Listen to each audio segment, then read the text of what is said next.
Right now, the Department of Justice involved with a hazmat investigation in Madison. What we know so far. Plus, today is the day what you need to know to vote in the District 1 special election in Dane County. And ways to play are rolling into Madison parks. How you and your kids can take advantage. Good morning, everyone, and welcome to News 3 Now this morning on your Tuesday. Thanks for joining us. Guys, it's going to be hot. Good warm temperatures, storm chances, alert day, humid. Yes. What am I missing? I think you nailed it all. Sorry. I mean, but what's most sunshine. important? What's most important is, what exactly is going to be going on and the timing when we can expect this stuff. I mean, because we might want to plan a lot of what's going on this week around the weather. Yeah, exactly. I mean, today for the most part, morning, early afternoon, dry. So if people are needing to get out and about, that'll be the time to do it, because by the afternoon into the early evening, that's when our storm chances are going to return. Every day going forward through Thursday and possibly even into Friday, we do have storm chances, and some of those could be strong to severe. It's a low-end threat. Really, the honest big thing is going to be the heavy rain that we're going to see. Temperatures already warming into the lower 70s in Middleton, Cross Plains, Verona, Mount Horeb. We're at 69 in Madison. Most areas east are a little bit cooler than that, but nonetheless a very warm start and a humid start too, where our dew points are not far behind those temperatures, sitting in the lower to mid 60s this morning. We'll see the 80s, mid 80s, maybe a couple spots that top out in the upper 80s, and then the alert day for tomorrow. We'll break all of that down coming up. Savannah, thank you. New this morning, the Department of Justice is leading a hazmat investigation on Madison's west side. Officials say there is no danger to the community. We do know that Madison Fire confirms that this hazmat investigation happened on Skyline Drive near Boundary Park yesterday. Madison Fire and police also responded. We are working to find out exactly what happened and the impact, and we'll have updates here on air and online. In other news this morning, happening today, Madison voters in District 1 head to the polls to decide who will fill a vacant seat on the Dane County Board of Supervisors. On the ballot, Adrian Lampron, a law office manager, and legislative assistant Colin Baruchak. And this affordable housing is the central issue in this race. Former District 1 Supervisor Elizabeth Doyle resigned because she could no longer afford rent in the downtown area. News 3 Now sat down with both candidates for a forum earlier this month. You can find the full conversation plus voting information on channel3000.com. Also today at the state capitol, the legislature's budget writing committee will be taking up a list of items with the state's budget, including funding for the Department of Corrections and the University of Wisconsin system. Lawmakers face a July 1st deadline to pass the budget or keep spending at current levels.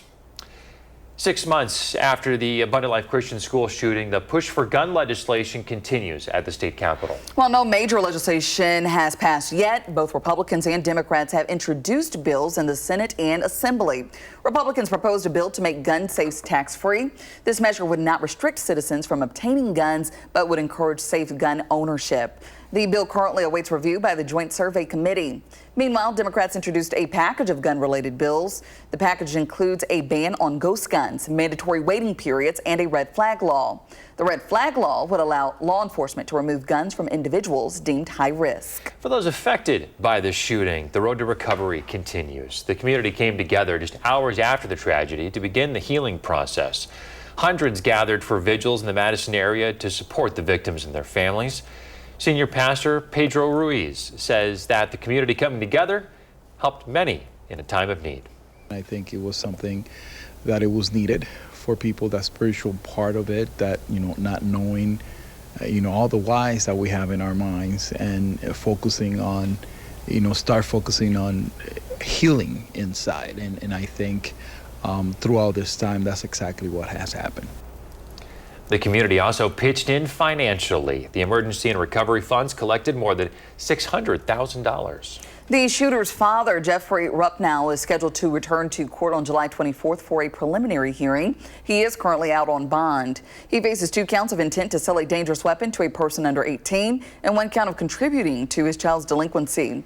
Court records show Rupnow provided his daughter access to multiple guns while knowing about her ongoing mental health struggles. In Washington, Senate Republicans have unveiled their changes to the massive House-passed GOP budget and border bill, dubbed the One Big Beautiful Bill. Among those changes, the Senate proposes extending the state and local tax deduction at $10,000. That is a big drop from the House's proposed $40,000 cap.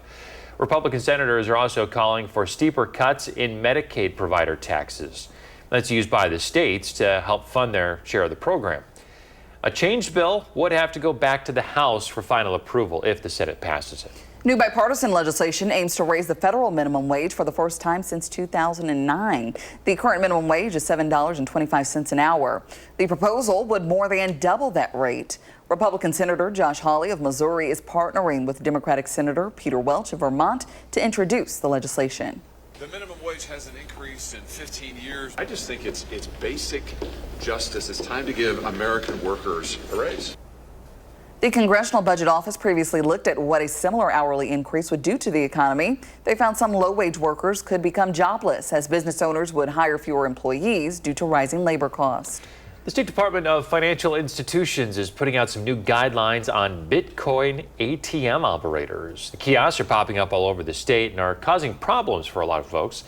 Bitcoin ATMs, also known as BTMs, are still relatively new. And for that reason, they've been largely unregulated. From 2023 to 24, the FBI reports a 99% increase in complaints filed about crypto scams. They've also seen a 31% increase in related financial losses. In terms of finding these people and making it right, it's incredibly difficult because cryptocurrency, you can be largely anonymous, so you don't know really who you're sending the money to, and they could use that wallet for one transaction and then just create a new wallet for their next. Bitcoin ATM operators now have to limit transactions to $2,000 a day per customer.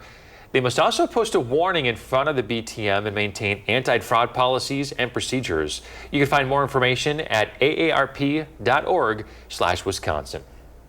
Today, YWCA Rock County will host a ribbon-cutting ceremony for their new Early Learning Center in Janesville. YWCA Rock County says the center is part of their ongoing commitment to empowering families and strengthening communities through accessible early childhood education. Their hope is that it'll increase availability of affordable childcare in the area. Today's ribbon cutting is scheduled for 5 to 6:30 at 1735 South Washington Street in Janesville. You'll be able to tour the space and meet the staff. The center opens up officially on June 30th. Enrollment is open right now, but space is limited. So if you're interested, here's the phone number to call, 608-752-5445, or you can visit the website on your screen. The city of Beloit has rescheduled its public meeting on bike lanes. The meeting, originally planned for this week, will now take place on June 25th. The proposal includes multiple bike lanes on Park Avenue from Broad Street to Bayless Avenue. Community members can learn about the plans and provide feedback during the meeting. It will be held at the Beloit Water Resources and Engineering Facility from 5 to 6 p.m. next Wednesday. A follow-up meeting is scheduled for Monday, July 7th. Well, here's a couple of fun opportunities to get active with your kiddos. Madison School and Community Recreation, MSCR, is doing their MSCR On the Move program. They have 3 themed activity vans that are going to visit a couple of different Madison parks today and tomorrow. Kids and their families will be able to make outdoor art with the art cart, sculpt masterpieces with clay on the move, and have some good old-fashioned fun with play on the move. At the end of the evening, there will be an all-ages movie screened at the park for the whole family. Today's event is at Warner Park. Tomorrow's is at Elver Park. Both run from 5 to 7. There you go. Sounds like some fun opportunities there to take the kids out and have some fun. Yes, on the move, and they're meeting you where you are. So, hey. I know if you can't get into one of their centers or if you're not enrolled into some of those programs, they come to you. How nice is that? Yes, a good way to get involved. Well, let's check in with Savannah to see how things are shaping up today. Well, things are going to shape up okay for the morning and early afternoon, but then by late afternoon, early evening, we do have storms to time out. That's coming up. And ahead in your morning sports, clutch on the big stage, how Jason Swarens knew he won it all. And we're at the Larson House in McFarland this morning where they are gearing up for a strawberry shortcake social. We're going to talk about how you can help support the McFarland Historical Society. Coming up next in the 608.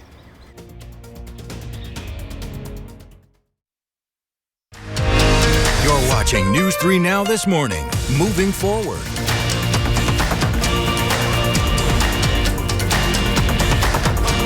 Temperatures are off to a really warm start already. It's only 6:12 in the morning and we're at 69 in Madison, 68 in McFarland, 71 in Middleton. So some areas, mainly east and north of Madison, have already achieved those 70s for the day. Everyone's going to see the 80s later and it'll be humid. That's not going to change anytime soon. We've got a dew point at 64 in Madison, 66 in Monroe, and 65 in Watoma. When dew points get above 60, that's when it starts to become a little bit more uncomfortable, but we're looking at dew points that are going to reach at least 70, maybe even into the lower 70s once we get closer to the weekend. But now through about the weekend, even into early next week, get used to the heat and humidity because that's going to stick around, especially ramping up further where those dew points get to be above 70, even including nighttime hours Saturday and Sunday over the upcoming weekend. With the heat and humidity comes daily storm chances as well. Most of the morning and most of the day will be dry once we get to dinner time, and then even after that, that's when shower chances are going to increase west and also south of Madison, and those are the areas that need to see the heavy rainfall. I do think we could see that even maybe during this time frame. A couple stronger storms, gusty winds and hail are going to be the main threat, along with the heavy rain that's in the forecast now through the day Wednesday, and that's why we're tracking alert day conditions tomorrow. We've got the morning, afternoon, and even into the early evening tomorrow where we have storm chances, and then the heavy rain that's going to stick around too. The high and the low, Thursday is going to start similar, a little cooler, but clear. And then later in the day, Thursday, we have additional storm chances. Overall, the threat of severe weather is low, but something that we're still monitoring. Wisconsin delves southward, a marginal risk today. And then we have that slight risk tomorrow that creeps up into areas like Walworth County, the Lake Geneva area, Milwaukee and Kenosha. That's where the better chance of severe weather is going to be. But ultimately, there is a level 3 out of 5 well to our southeast. That's where the better storm chance is going to be tomorrow. And then into Thursday, we've got that marginal risk as well all across southern and central Wisconsin too. And then those warmer temperatures that I was talking about, 90 for the weekend, and that'll take us into early next week too before we start to see a little bit more comfortable weather, but I think it stays humid even into late week next week. All right, there we go. Hot and humid, stormy. Sounds like fun. Sounds like a party. All a good time. Thank you, Savannah.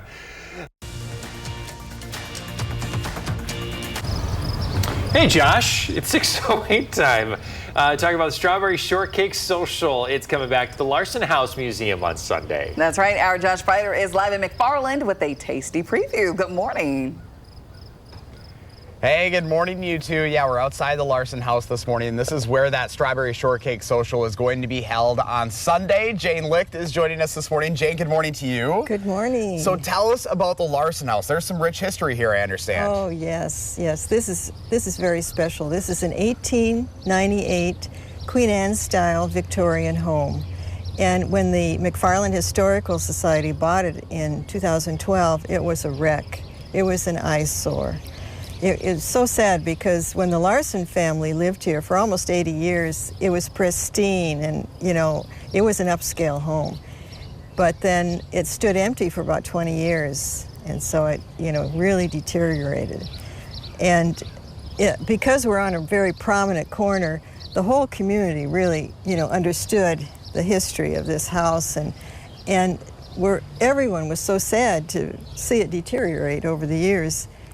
And so we had so many volunteers helping with this house. It was just really gratifying. And now, it takes a lot of volunteers to keep this going too. Obviously, the beautiful flowers, the garden all the way around here. So this is kind of a year-round thing for you guys. Yes, it is. It is. We rent out the Larson House. We have special functions. We decorate for Christmas in December. And our Strawberry Shortcake Social is the major fundraiser. But as you can see, these lovely flowers, of course, they're well tended. We have a wonderful Larson House Garden Committee. And actually, this lady right over here is the chair of the Garden Committee. Hi, Gail. This is Gail Aaron.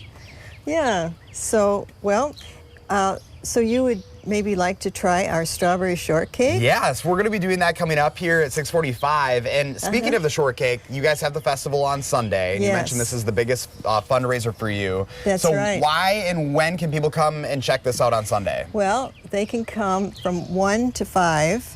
on Sunday afternoon. And not only do we have this wonderful strawberry shortcake dessert, but we have great entertainment. We have lawn games.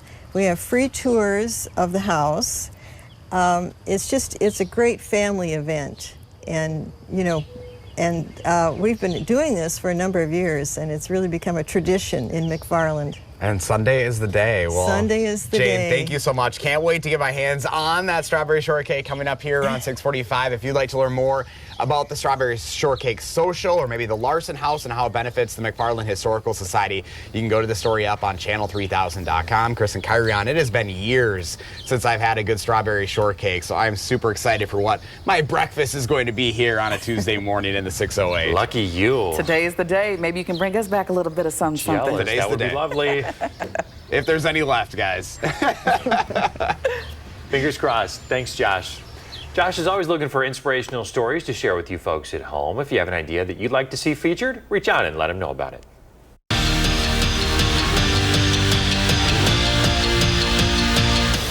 It's been a couple of days, but it's a little hard just to wrap around what Jason Swarens did to win a national championship on the line. And in his final throw of his Badger career, Swarens launched the shot put 69 feet 8 inches to win the shot put and be crowned a national champion.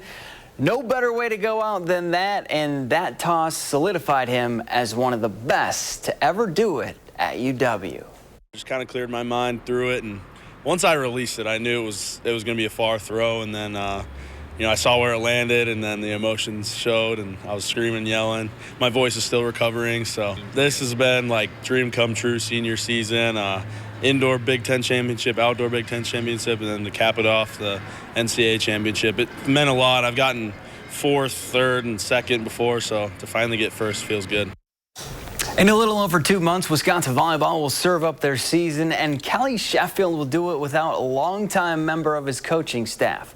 After 15 seasons at UW, both as a player and as an assistant coach, Anne-Marie Hickey is leaving the program to take on a full-time assistant coaching role with Love Madison. Sheffield said of Hickey, quote, "She's been one of the most influential people for this program." Tournament in Sun Prairie East came up short in their Division I quarterfinal game against Muskego. The Cardinals finished the year 21-8. And that's it for Morning Sports. Have a great day. Surprise. Still ahead, a face-to-face encounter between a dog and a bear in a museum's worst nightmare. Coming up in our next half hour, celebrating Juneteenth. How Black leaders will be honored at the state capitol today. And before we head to break, let's take a look at those gas prices this morning. We'll be right back.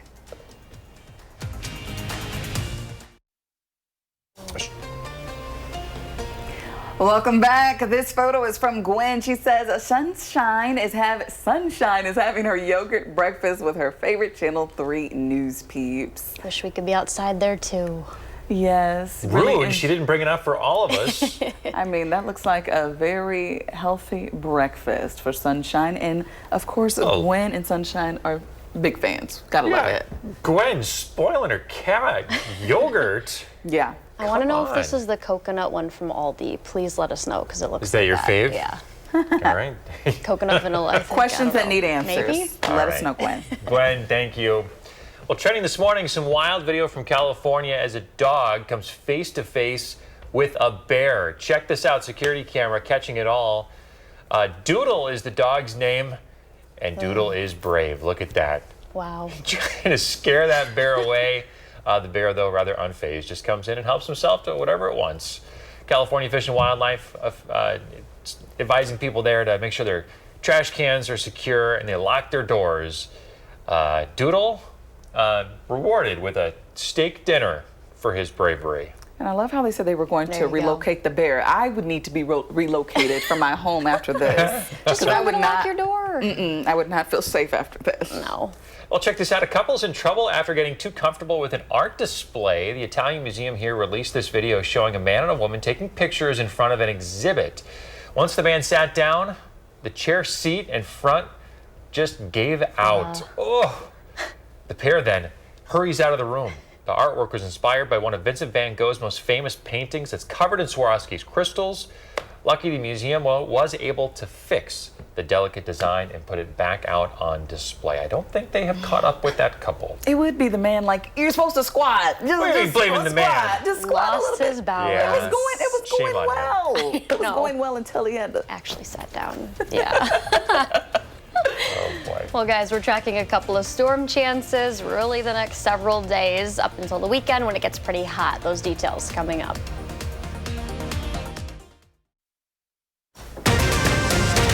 This morning, new details emerging about the man suspected for shooting 2 Minnesota lawmakers and why there's heightened security now at our state capitol. Plus, President Donald Trump ends his trip early at the G7 summit to deal with the conflict between Israel and Iran. What he's saying this morning. And an annual celebration coming back to the Capitol Rotunda. We'll have those details straight ahead. Good morning, everyone. Happy Tuesday. Thanks for tuning in. I'm Chris Stanford. And I'm Kyrie Lee. Thanks for waking up with us this morning. Hope your morning is off to a great start. Doesn't it look beautiful out there? Yeah, it really does. And you just told me some beautiful news. Oh, they just extended Prime Day. Prime Day this year is coming up in July. You know, their big deal thing that they do for Prime members. It's going to be 4 days this year. Instead, started off as 1, they expanded it to 2. Now it's 4 days. Before long, it's going to be like the whole month. It's just going to be a Prime month. I'll stay away from the app during those 4 days. It's awful tempting. Okay. They know how to get you, lure you in. Got to lock in. All right. Yeah, it does look beautiful outside. It's warm. Things are really going to warm up, though, and we got some storm chances. Let's check in with meteorologist Vanna Brito, who's out on the patio live outside of our studio here in Madison. Hey there. Hey, guys. Good morning. We don't have any rain on the forecast right now in the morning or on the radar, but once we get to the afternoon, that's when storm chances are going to increase. It's a very warm start already. Don't need the jacket. 70 nearly in Madison, and some areas did break that. For the most part, that's sitting just northwest of here and also west out across Middleton and those Cross Plains areas like that in western Dane County. Everyone's going to see the 80s, mid 80s, maybe a few upper 80s if we're able to see that sunshine through most of the day. By the afternoon, though, late afternoon, early evening, that's when we're tracking storm chances. And then the alert day for tomorrow, first and foremost for everyone, the heavy rain, and then the severe threats mainly going to be southeast of Madison, down east of even Janesville, kind of near Lake Geneva, and then towards Milwaukee for southern Wisconsin tomorrow. We'll time that out. Any storm chances we could see through Friday coming up. All right, we'll talk to you then. New this morning, the Department of Justice is leading a hazmat investigation on Madison's west side. Officials say there is no danger to the community. Madison Fire Department confirms it happened on Skyline Drive near Boundary Park yesterday. Madison Fire and the Madison Police Department also responded. News 3 Now is working on finding out what happened, and we'll have updates here on News 3 Now and at channel3000.com. Well, today, the Legislative Black Caucus is holding their annual Juneteenth celebration at the Capitol. The theme this year is Voices of Freedom, Justice, and Motivating Leading with Purpose. The event will highlight the narrative of those who fought for freedom and continue to shape America. The caucus will honor a couple of keynote speakers, La Crosse Mayor Shondell Washington Spivey and Racine County Judge Jamie McClendon. They are the first black leaders to serve in their respective roles. That celebration is happening today from noon to 1 inside the Rotunda. And a heads up with the upcoming Juneteenth holiday, if Thursday is your trash day for the city of Madison, you want to set your bins out by 6:30 Friday morning. And if you usually have your trash day on Friday, you can do everything as you normally would. The street division's drop-off sites will also be closed on Thursday. This morning, security is tightening at the state capitol. Officials are increasing protections after finding at least 11 Wisconsin lawmakers, including U.S. Senator Tammy Baldwin, on a hit list linked to the Minnesota shooter who killed Representative Melissa Hortman and her husband. For security reasons, we have been asked not to disclose the remaining names on the list. The threat has left many in the political community on edge. News 3 Now spoke with Madison State Senator Kilda Royce about lawmakers and how they're handling the threat of political violence and the possibility of being targeted. I think it's very jarring because you always know in the back of your head, yeah, this could be a risk. And that's why, I take precautions.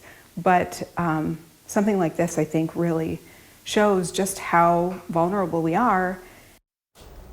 The state assembly will meet tomorrow under increased security. The state senate has also stepped up its security measures. And new details are emerging this morning about the man suspected of posing as an officer and gunning down two of those Minnesota lawmakers and their spouses over the weekend. 57-year-old Vance Belter is facing a number of charges, including murder in the shooting death of Hortman and her husband in their suburban Minneapolis home. He also is accused of injuring Minnesota Senator John Hoffman and his wife separately. Officials revealed Belter drove a black SUV with emergency lights turned on and with a license plate that read police on the night he carried out the attacks. The FBI says that he visited the homes of multiple other elected officials. Wisconsin Attorney General Josh Kaul is joining 54 others Attorney General in a proposed settlement against Purdue Pharma and its owners. The agreement is worth $7.4 billion. Lawsuits allege that Purdue Pharma manufactured and aggressively marketed opioid products for decades, fueling the largest drug crisis in U.S. history. The state of Wisconsin and local governments would receive as much as $80 million from this settlement over the next 15 years. A Wisconsin dairy farmer is suing the Trump administration, alleging discrimination against white farmers. The conservative Wisconsin Institute for Law and Liberty filed the suit in federal court on behalf of Adam Faust. Faust was among farmers who successfully sued the Biden administration in 2021 over race discrimination in the USDA's loan forgiveness program. The new suit claims the government has continued diversity programs started under Biden. The Trump administration has not commented on the lawsuit. In Washington, President Donald Trump says he is looking for a real end to Iran's nuclear program, not just a ceasefire between Israel and Iran. It comes after leaving early from the G7 summit because of the conflict between the two countries. In a social media post, the president said that his early exit does not have to do with ceasefire negotiations. Instead, he said it's much bigger than that. The president warned yesterday that everyone should immediately evacuate Tehran. U.S. officials tell CBS News that American forces are not joining Israel's offensive, though the Pentagon has deployed more assets to the region. Meanwhile, strikes between the two countries continue to escalate. Israeli officials have defended the strikes as necessary to curtail Iran's nuclear program. Israel released videos of strikes on military targets in Iran, but as you'll see here shortly, blasts yesterday hit a building during a live broadcast on Iran State TV.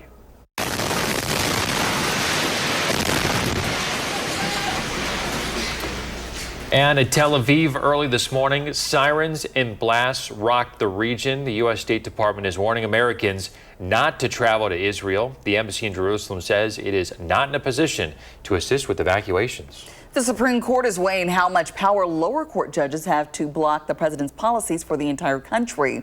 The issue arises from an appeal challenging rulings that have blocked President Trump's attempt to end birthright citizenship. Their decision could help define the extent of the president's executive authority. It will have enormous implications for the Trump administration's entire agenda. Well, the Supreme Court will also hear arguments about whether states are allowed to subpoena faith-based pregnancy centers. First Choice Women's Resource Center runs 5 crisis pregnancy centers in New Jersey. It's a nonprofit fighting a subpoena from the state's Democratic Attorney General. The subpoena was part of an investigation into whether the group violated consumer fraud laws. This morning, the Jefferson County Sheriff's Office has 2 suspects in custody in connection with a shooting that injured 1 person. Deputies say it happened in the Pinecone Restaurant's parking lot early yesterday morning. A caller told dispatch that an argument led to the shooting. The suspects ran from the scene before deputies arrived, but were later located. As police investigate a death at Ledge County Park in Dodge County, we now know the identity of the man who died. The sheriff's office identified him as 21-year-old Felix Mata Acebio of Mayville. They say that he died after falling more than 40 feet from the rocks at the park. Officials say that Acebio was walking with a couple of friends when they stopped to take a photo on top of a ledge. He lost his footing and fell. Investigators say alcohol was a contributing factor. In Madison today, foursomes will tee off in the Madison Wingman Open to support families of veterans and first responders. The event is part of the nationwide nonprofit organization Folds of Honor. The day begins this morning at 9 at the University Ridge Golf Course with a breakfast buffet and live music. The tournament starts at 10:30. Folds of Honor provides scholarships to families of injured and fallen veterans and first responders across the country. More than 90% of donated funds from the Madison Wingman Open go directly to these scholarships. After the tournament, participants will enjoy a barbecue buffet and an awards program. Patriotic golf attire is encouraged. Public Health Madison in Dane County is working right now to fight mosquitoes, and here you can see exactly where they're doing that. Every weekday from now until Labor Day, public health crews are going to inspect ponds and ditches, and if they find larvae with the potential of carrying West Nile, they'll treat the site. Take a look here. You can see all the spots on your screen. They got a dashboard that offers weekly updates with a real look at mosquito hotspots and treatments in your area. If you want to take a look, it's on the Public Health Madison Dane County website. You can find a link right at the bottom of your screen. And look at those dew points we have this morning. 60s. Yeah. It's going to be a little sticky out there. Mosquito weather. Exactly. You know, we get more rain that's in the forecast over the next few days. We get that hot, humid weather, and that is prime mosquito breeding conditions. If you don't want to get bit, maybe stay inside. Or just take extra precautions. Yes. So, Bug spray all over. Kyrian, this is what you've been waiting for, right? You like the warmth? Not the humidity. Okay, I like the warmth better than the cold. I think most people can attest to that. There's just no pleasing Kyrian. No, I like the warm. What's the sweet spot? 75. Yes. Okay. 75. And low humidity, right? But you know, I'll Eventually. take the 80s. I'll take the 80s because I don't have to be outside, but You choose to be outside when you want to. Exactly. There you go. Exactly. Yeah, and our pattern will be in the 70s, maybe tomorrow, but overall, we're tracking the 80s and even 90s. There were those dew points that I was talking about. Those are sitting in even the upper 60s. That's down in Monroe, 67. That's one of our warmest dew points. We'll talk about how those are going to surge over the next couple of days. And Strawberry Shortcake Social. We're at the Larson House in McFarland where they are gearing up for the event of the year. And I'm going to taste some of this coming up next in the 608 and learn why this is such an important cause. Good morning. My name's Jack. I'm afraid of the rain, so I've been hiding in this bag. Savannah, I'm from Madison, Wisconsin. Plan my day. Please? Love that video of Jack. Thank you to Michelle Renee Quinn for sending that in to us. Jack might want to hide in the bag later in the day, but he's probably safe to come out for now because we're waking up to sunshine. There's no rain in the forecast until we get to late afternoon, early evening. Our temperature almost at 70. Dew points are not far behind that though, so it will be humid. It's already humid out there this morning, and then we'll see highs in the mid 80s. As far as dew points go though, like I said, those are in the lower to even mid 60s, and that's where we'll stay. They come down a little bit Thursday and Friday, but they stay above 60. That's when we fall in between that comfy category, when they are below 60, and we're not going to see that for quite some time. In fact, once we get into the weekend, it's only going to get hotter and more humid. Those dew points come up at least to 70, could even flirt with about 75-degree dew points. We don't have storm chances over the weekend, but we do going forward today through Friday. Like I said, morning's going to be dry even into the early afternoon, but by mid to late afternoon, some shower activity. That's mainly going to be out across Iowa and then also south for areas like Monroe and Janesville about near dinner time. That'll increase then again as we head into the overnight hours and early tomorrow morning. This could pose a threat of strong to severe thunderstorms. Gusty winds, hail, and then mainly heavy rain are going to be the threats. And our alert day in the forecast for Wednesday is first because of all the heavy rain that we're going to see, and then second because of the strong to severe thunderstorms we could see, and that's mainly going to be southeast of Madison tomorrow afternoon into the early evening. This is now 3 p.m., still showing some showers overhead as the low moves closer to us, and then starting Thursday morning off will be dry. I think clouds increase though again midday, and then leaving us with a chance of thunderstorms in the afternoon again. Wisconsin Dells and then southward under that lower level threat of seeing strong to severe thunderstorms. The outlook for tomorrow similar ahead of the cold front, but we do have areas like Lake Geneva, Milwaukee, and Kenosha where that yellow is slightly higher, a 2 out of 5, but still overall a low end threat of seeing those strong thunderstorms. And then everyone is included in the 1 out of 5 heading into into Thursday. Gusty winds, hail are going to be the main threats heading even into Thursday and Friday. We dry up for the weekend, but that's when temperatures are going to rise all the way to near 90, and that'll stick with us into early next week before more storm chances return. So very active pattern. Jack's going to want to hide in that bag most days out of the next 10. Yes, he's enjoying being out of the bag while he can. Yeah, right now. Michelle sent us a picture. Michelle Renee sent us a picture, and he's out by the patio right now. Yes, gotta love it. Yeah. Savannah, thank you. We'd love for you to send us a video. Plan your day. Just upload the video to channel3000.com. The first one, weather app, Facebook Messenger, or email it to us. Switching gears now in the 608, the Strawberry Shortcake Social is set to return to the Larson House Museum on Sunday. Josh Sprider is hanging out in McFarland this morning with a tasty preview. Boy, it is strawberry season, Josh, and you've got a really delicious breakfast lined up for you. Oh, I sure do, guys. We're talking about the Strawberry Shortcake Social, of course. So we're inside the Larson house now. We just got to make our way through the house because I think they have a plate waiting for me in the kitchen. We're going to start with Jane Licht here this morning. Jane, good morning to you. Good morning. So tell us about the house here. This is amazing. It is a wonderful house. It was built in 1898 by a man by the name of Ian Edwards. And in 1911, his good friend John Larson bought it. And the Larson family lived here for almost 80 years. And they kept it in wonderful condition. But unfortunately, it was left empty for about 20 years, and it was in horrible condition when the McFarland Historical Society bought it. And in order to restore it, we offered the naming rights to the different rooms. And the requirement was that the person or family being honored had to be significant in McFarland history.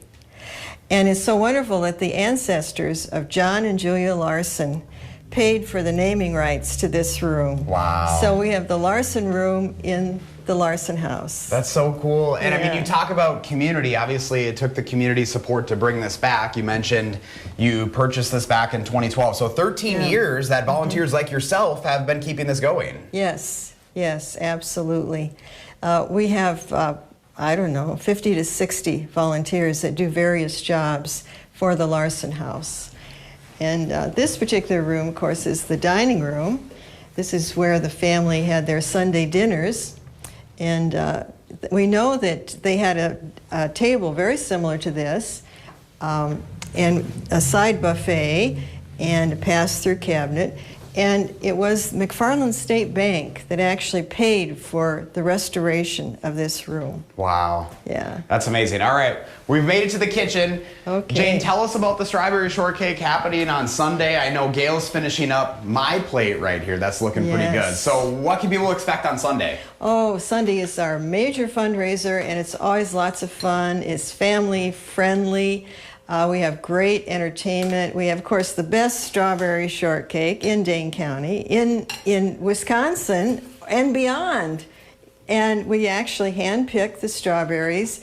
We make our own. We have a very special recipe, and we make our own strawberry, the shortcake for the strawberry shortcake.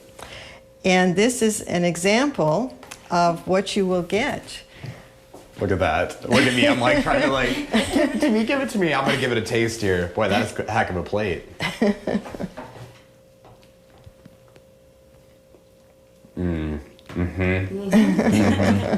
Thank you, ladies, so much for being here. If you want to learn more about the Strawberry Shortcake Social, just go to the story up on channel3000.com. Guys, how jealous are you back in the studio right now? Very jealous, Josh. How could we not be? Especially when you haven't had any breakfast yet. Yeah. Look at that plate. Oh, look at those strawberries. Nice and fresh. Try not to make a mess. The goodness. Yes. Oh, boy. All right. Josh. I should mention, too, that Carindale's actually donates the strawberries. Ooh. That's very so nice. that's something that we really appreciate, that, you know, this is a lot of strawberries that we pick. That is a lot of strawberries. You guys put a lot of strawberries on Yeah. this plate. Guys, check it out for yourself on Sunday. All right. Josh, thanks, buddy. Well, coming up in the morning sprint, how paternal mental health can affect children. We got a birthday to celebrate today. We got a couple. Armand, happy birthday to you. And JJ celebrating his 3rd birthday. Hope you have some great birthdays, fellas. We're back with the Sprint next.